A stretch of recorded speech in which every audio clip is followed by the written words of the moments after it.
Alright, welcome to this Dev Diary, number 96. Today we're going to be talking about something that has been on the mind of many people for a long time, and that is Doomstacks. For today, we're going to do something a little bit different in terms of this particular video. We're going to be splitting it into 4 different segments, defining the issues that are problematic with Doomstacks and the solutions that the dev team has come up with. Now, for those that don't know, Doomstacks is the idea of putting all your ships into one giant fleet and squashing everything that comes into your general direction. Basically, the problem is the more you put in a fleet, the better. If you have a large fleet engaging a small fleet, the small fleet will always lose. And specifically in Stellaris, this is a problem because everything boils down to one big fight, and then you lose the war. There is no strategic gameplay. There is only 2 forces. They throw at each other. Whoever loses the war strategically as well as tactically. And this is a problem because it doesn't make for very good gameplay. You basically get rolled and it's not very fun. It makes war a very boring endeavor, and considering war in the game is effectively the only real way of moving forward as of right now, considering there is no intrigue or anything along those lines. You can play around a little bit with alliances, but in the end, war is the only way, at least in my opinion, to move yourself forward as an empire. Essentially, inferior force in a battle is always a no-win situation. You should never go against somebody if you're not having a larger force. And this is an issue. So we're going to be talking about this problem in several segments. And let's start off with segment number 1.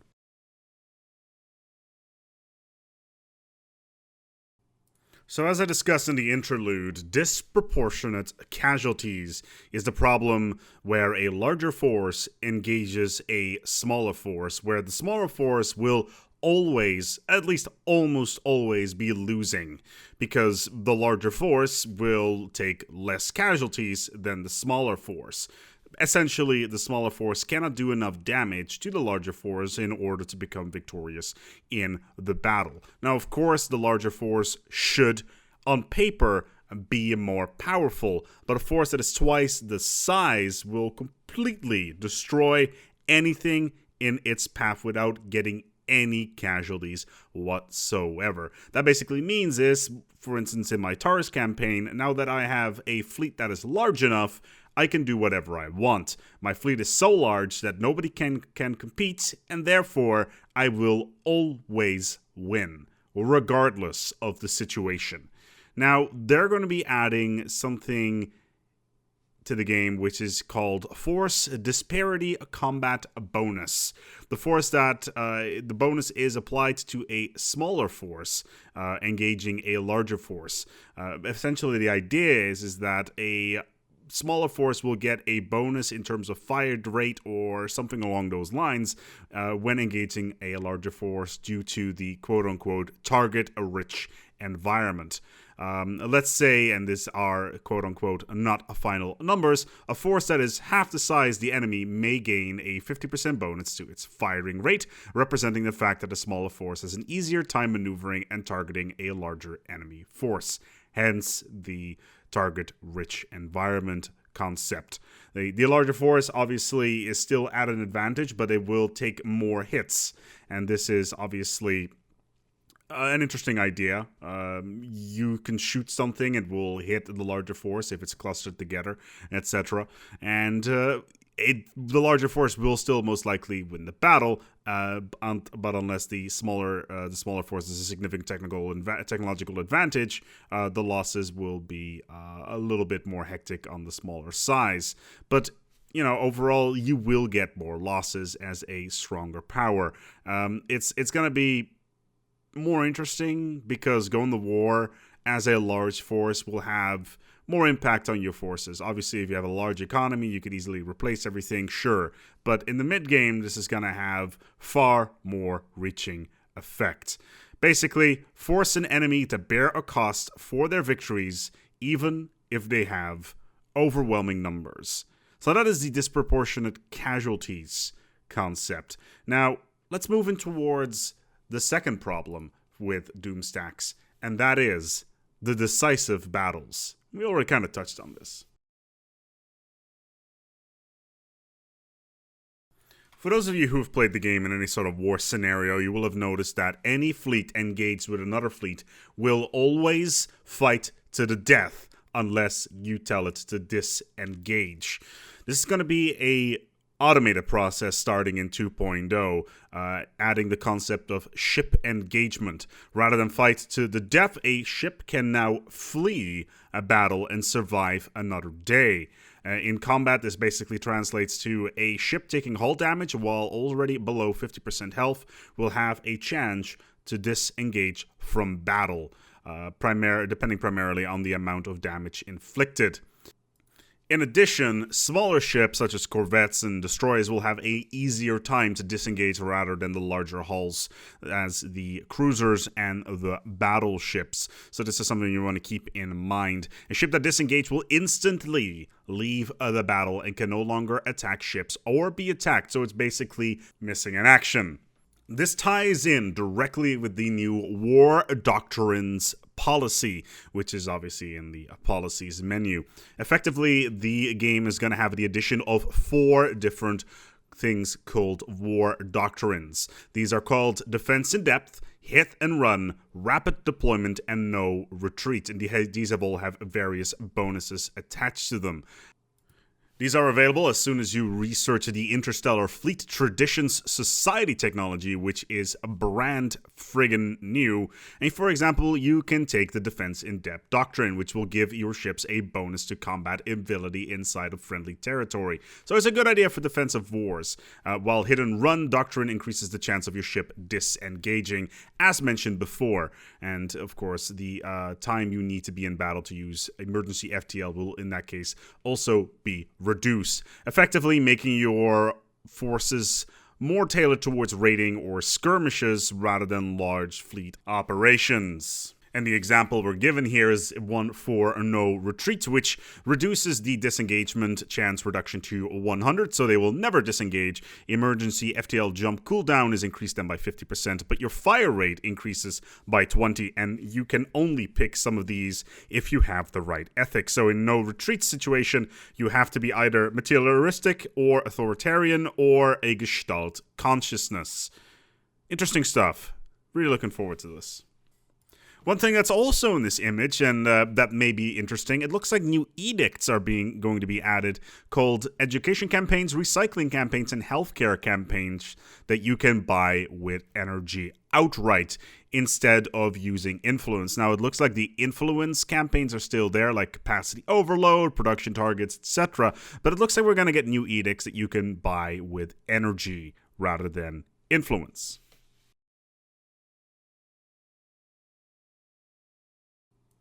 Now, this is an interesting one. The lack of need for admirals. You may have checked your game recently or some of your playthroughs, and you may have noticed that you only have 1 or 2 admirals ever. If you have, for instance, a robot empire and your admirals are immortal, you will get a level 10 admiral and you will stick with him and or her throughout the entire game, and they basically becomes unstoppable machines, etc. So the developers want to address the ability, well, at least the necessity to recruit more admirals for different situations, and this is going to be done through something called the command limit. Now, we've already seen a couple of pictures of this floating around on the internet. However, it looks like the command limit is going to be added to the game in a rather drastic way. It looks like right now it is a hard cap of your fleet size. Currently in the game, your fleets cannot be bigger than 500 ships. However, as of 2.0, it looks like we're going to be having hard caps on your fleet size. Now, they're still dabbling whether or not it's going to be soft cap. We'll see whether or not that is the case. But still, essentially this means that your admirals can only command a fleet to a certain size. It basically means that you will need to have more admirals because your fleet caps are to a certain degree. Now, the example we're giving here is a 10 out of 30 with a fleet cap of 30 in general. Now, whether or not this impacts your force limiter is a whole different question, and there is really no word on that whatsoever. Very interesting stuff, to say the least. Basically, you will need to have multiple fleets with multiple admirals, because you will not literally be able to add more ships to your fleets in general. So this also means that your death of an admiral does not really have as much impact, because you can just swap a new admiral in, etc. What this also does is that it may be the beginnings of a system sometime in the future where we're going to see a proper admiralty system with veterancy, etc., with fleet commanders, flag officers, and that sort of thing, with a proper command structure. Who knows? The fact that they're putting this system into the game allows for a lot of flexibility on that level. The admiral skill level, however, does not impact the command limit capacity. What will change it will be a set of technologies as well as traditions. So we'll be prepared to see a complete overhaul of the tradition system yet again. I think this is like the third time since Utopia came out that we see this, so that is rather interesting, to say the least. Another thing that's going to be added here is that once fleets are connected to each other, as in set a fleet to follow another fleet, they will instantly jump with other fleets. That means that, for instance, right now, if you have one fleet following the other fleet, it will wait till the other fleet is done with its current action and then do the same thing. So if one fleet jumps into a system, the other fleet will still be in the process of jumping. Now this will be happening in parallel. They'll be doing it together, which makes a lot more sense. Having some sort of fleet command there and being jumping at the same time would be very useful. What I do want to see with this is that it seems to be a very solid base system so far, but what I really want to see in the future is a proper admiralty system with a proper command structure, with flag officers, the whole shebang, all the way down to captains.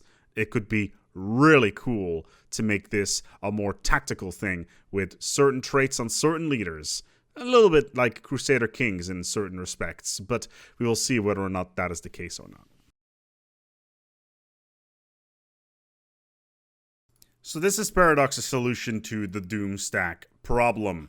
Starting at number 1, changing the disproportional casualty system by adding a force disparity combat bonus, a decisive battles modifier where fleets can disengage by using war doctrines, and also, finally, the lack of a need of admirals being changed by adding a system called command limit to fleets where you can only have a certain amount of ships inside of a fleet, effectively forcing you to split up everything and adding more admirals to your setup. So here's the real question. Do I think these are good?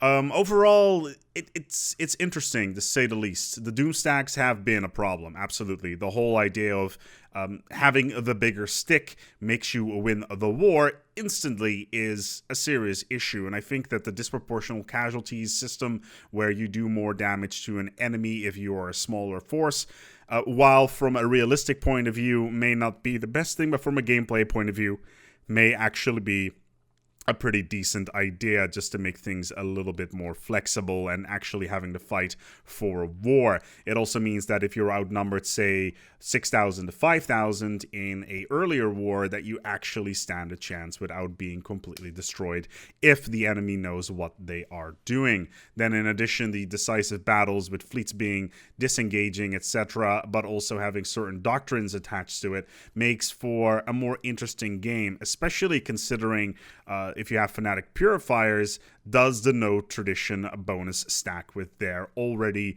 significant fire rate bonus. Fanatical Purifiers could be an absolute beast in space with this system, so I do expect a little bit of tweaking there. And the whole doctrine system does kind of make sense. Personally, I am more inclined to set something like that on the fly. Whether or not we'll be able to change that sort of thing on the fly is a whole different question. Right now, any sort of policy stuff we can only change every 10 years, which with this system could be a problem if there is a lot of war stacking up to each other. And having ships engaged does make a lot of sense just so, you know, they can jump out. They've got fast and light travel. They can get the hell out of there. Not having to manually retreat a fleet is definitely something that is very, very important. And then number 3, the lack of need of admirals, the fleet command limit. It's already kind of in the game with the 500 ship fleet limit that is already there. Makes for... Like, this is the one that people are going to probably rage about the most, because it does mean that your fleets are going to be smaller unless you have the right traditions and technology caps. Now, I personally don't think the tradition system is very well fleshed out. I think that the mechanic itself should basically force you to only have a certain amount of traditions, and that you can like have a wider array of choice, but you can never really get all traditions, so you have to make choices. Obviously, this causes problems in the ascendancy system. I also really expect that we're going to see an ascendancies perk attached to the fleet command limit as well.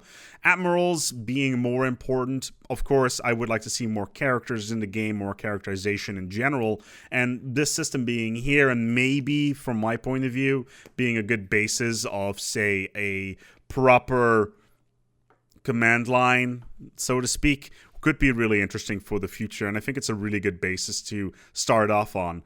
A lot of people are probably not going to agree on this, on that, but in all honesty, when it comes to my point of view, I'm kind of like, we'll see where this is going. I kind of get really bored in the late game when I have gigantic fleets roaming around and they basically crush everything, and throwing this in there could be really interesting as well, so I don't have to split up fleets anymore and sending smaller fleets out to engage slightly smaller enemies, because I don't want to crush my entire economy because I'm sending a giant friggin' fleet to take care of a small thing. So having more fleets floating around kind of does make sense, and this in combination with the FTL changes, the star bases rework, etc., is definitely going to make for a completely new game in 2.0 Cherry. So yeah, it's an exciting time for Stellaris, to say the least. We're going to be seeing an entirely new game, and in all honesty, considering how much I've played of it so far, I've played over 1,000 hours now, and I like this. It's refreshing. It's something new. It's good. I don't really understand why. Well, I can understand why people are upset, because they will need to change their entire way of playing. But still, you know, it's a completely different way of playing, and wrapping your head around it is always really fun. We're not done yet. We're also going to be talking about the ship designer and the way ships are being built in 2.0 Cherry. First of all, ship reactors. The way ship power works in the game is going to be completely changed. Instead of reactors being a component like any other, requiring an exercise of swapping reactors for shields, armor, etc., each ship will now simply have a reactor with a certain power output depending on its class and technology. For instance, a starting corvette has a corvette fission reactor which outputs 75 watts of power, while a 0-point battleship gives you 1550 power. They're going to be adding new auxiliary modules that can increase the amount of power that a ship has, so you can swap things around a little bit easier. It makes the ship building process a little bit easier, a little bit more fleshed out, and it does take a little bit of flexibility away from you. But it does mean you don't have to mess around in the ship designer all the friggin' time. And this is also going to completely change the way the meta works. Then armor, shields, and hull. And this is a huge change. I'm not even going to lie. Armor, the way it's done right now, it's basically a percentage removal of damage when armor is being hit. It's a little bit of a complex calculation. I don't know it off the top of my head. But basically what's going to happen is armor is going to be a point-based system, adding another health bar. So every point of armor is now effectively one additional hit point for a ship. It's basically like shields, except you cannot regenerate it unless you have armor regeneration from, say, living metal or the regenerative armor module on a ship, etc. So this is actually a really big deal. Basically, it becomes a little bit ablative in that sense. You lose your armor, you will need to replace it. A blade of armor kind of makes sense, so that is pretty interesting to say the least. So overall, it means that shields will become a little bit more important from my perspective because they will regenerate, but we'll see whether or not that is the case. There's a couple of examples here when it comes to armor and shields. Obviously, shields you regenerate, but armor do not cost any power, so you can have super armored ships with just a giant health bar. Think EVE Online in this particular case. The game seems to be going very much in an EVE Online direction, I think. Autocannons destroy shields and hull, but are very weak against armor, and there will be new components and resources that reward specialization by, for example, making you choose between boosting all armor or shields on a ship, making so that specialized ships are more effective but vulnerable to other ships to build to counter them. So basically, we're going to be seeing more rock, paper, scissors effects and forcing you to put more different types of weapon systems on your ships in order to maximize the amount of damage that you do to an enemy. Say they've got a little bit of shield, so you put a little bit of anti-shield weapons on there, and they've got a lot of armor, so a lot of anti-armor, and the rest will take care of itself. So that is definitely something that is very surprising. Armor being completely reworked and streamlined is definitely something that is fascinating, to say the least. Then there's going to be another change to missiles. In 1.8, we had the complete missile overhaul. That was obviously in Chapek. Missiles are still... I personally think missiles are some of the best starter weapons in the game, but later on they get a little bit useless when point defense gets into the game, which is a little bit awkward. Energy torpedoes, they're technically not missiles, they're technically energy weapons, and they instantly hit, and they are not really... You can't really defend against them with point defense, which is a little bit of a misnomer.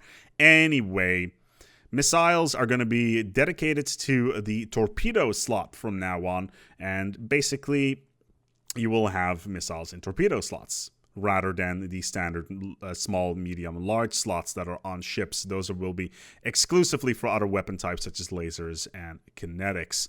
Let's take a look here. Damaged ships will have their speed and combat utility reduced as well, all the way down to a 50% malus when they are nearly dead. That makes sense. Your ship is heavily damaged. That means that you will be able to do less with said ship. So you're basically forced to send your ships back to space dock in order to get them repaired. What this also means, it means, well, quickly looping back towards the missile stuff, missiles will still be in the game, so will energy and kinetic weapons, but what it looks like, and I don't know whether or not it's 100% clear, it looks like that at the start of the game, you will have access to all base weapon technologies. You will not be having a standard starting weapon tech. Kind of like how FTL no longer has differences in FTL types that you can pick. So you will start off with missiles, lasers, and kinetic right at the start of the game, which is pretty crazy. Then there is going to be the new addition of combat computers. Combat computers have been overhauled a couple times now since in the last year or so. We're going to see new combat computers called Swarm, Picket Line, and Artillery, where different combat computers do different things. Swarm ships will make attack runs, similar to Strikecraft. Picket ships will do close-range damage. Line ships will be at medium range to fire at the enemy. And artillery, obviously at long range with artillery. So think battleships, etc. And different types of ships will have access to different types of combat computers. Very cool stuff. In addition, there was a little bit of a Q&A at the end of the actual Death Diary. Let's say you bring in 3 max fleets, and they're all different. Do they all fight in the same battle? Yes, there's no limit on how many ships can be engaged in battle. Larger ships will have a difference in scaling. So medium turrets will do 2.5 times the damage of a small turret, which is 2 times the cost, but they will not be, they won't have an easy time shooting at small stuff due to evasive systems. All empires will start with all basic weapons in Cherry. More about this in the next Death Diary, which is going to be about technology, by the way. Let's take a look here. There's some stuff about supply limits and attrition, that they tried stuff with that and it didn't really work. Let's take a look here. They are looking at the command limit to be about 50 to 33% of your naval capacity. So at minimum, you will have 3 fleets. At maximum, you will have 2 fleets, maybe. A minimum 2 fleets, actually. A maximum, probably a little bit lower than that, because obviously the sky is the limit. But it looks like fleet limit is going to be scaling with your naval capacity. So that is definitely pretty cool. There's going to be a cap on force disparity combat bonuses. which basically means that if you're hilariously outnumbered, you are going to die no matter what. And that pretty much is it. There's some stuff about fleet management overhauling. That's going to be changing apparently, but there's going to be some stuff about that into the future. So, here we are. Death Diary 96. Probably one of the bigger ones. There's going to be a lot of feathers that are going to be ruffled because of this particular one. And the forum thread itself is already, let me take a look here. How long is it? It's not that bad. It's 35 pages. The FTL one was over 260 pages of people not being happy with the FTL changes. But still, this one is pretty big in terms of changing the game combat. War in the end of the game is pretty much one of the biggest game changers when it comes to your gameplay. And overhauling this they need to go and get this right. And that's something that I'm not afraid of, but something that I'm curious of and how they're going to pull this one off. Cherry is going to be immense. FTL changes, technology changes, fleet management changes, the way territory works. Pretty much everything. And these are all systems that can be built on in the future as well, which is pretty exciting. Still, I am cautiously positive about these changes, but we'll see where they'll go. In the meantime, thank you so much for watching, and until next time, take good care of yourselves, and, as always, each other.